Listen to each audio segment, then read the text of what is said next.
As leaders in organizations, we really need to learn how to ignite our teams for change. And last week, we introduced the TEDA model, which stands for transparency, empathy, diversity, and amplifying. This is a model that we've come up with at Bessern and a model that we use quite often with our clients that we work with. Last week, we discussed transparency. This week, we're going to focus on empathy. And empathy is essentially the ability to put yourself in the shoes of another person. So Yvonne, lately we've been hearing a lot of focus from a leadership perspective on, leading with empathy. So it's been important for some time, but why is it that we're now seeing this emerge in a workplace more than ever before? What is the importance of it? So, work in the way how people get motivated to accomplish their job has drastically evolved in the last years.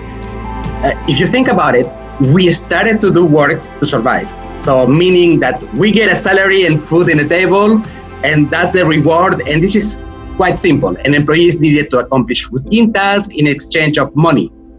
Later on, the tasks became more complex, needing more of our cognitive processes, like creativity and more demand and the thinking versus the doing.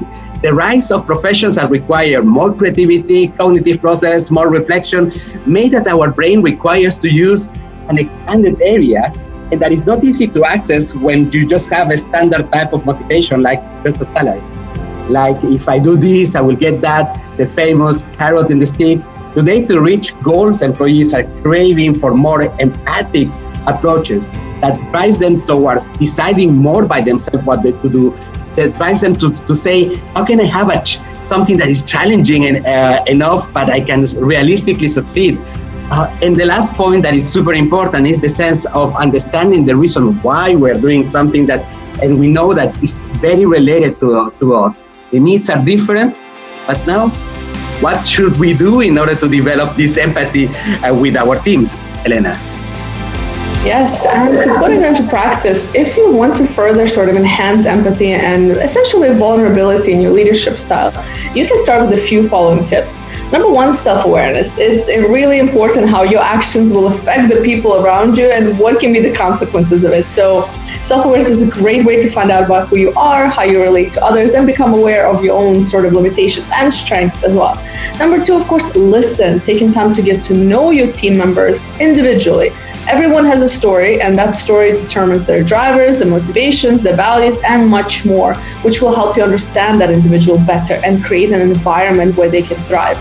Being mindful is the next one, is really when speaking with your team members, create a safe space for them to speak out, right? Are they, what are you saying? How are you speaking to them?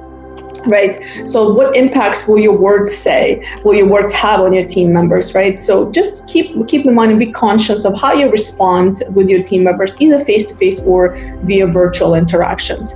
Also, it's important to ask questions. Give your team members the floor and lead on the projects. Let them share their ideas and implement. Inquire how they believe a particular project can be done, for example. What would they do differently? And finally, give back to community. Try to organize an opportunity for your team to participate in a cause that is close to them or in the kind of business that you're in. Creating the space for your team to give back to their communities, whether virtual or face-to-face, this will really go a long way to bring them together and further create that healthy, thriving work environment. So these just a few tips you can start implementing today. Looking forward for next week. So next week we have diversity. So which means a little bit more than just having a couple of people with different nationalities, right? Absolutely.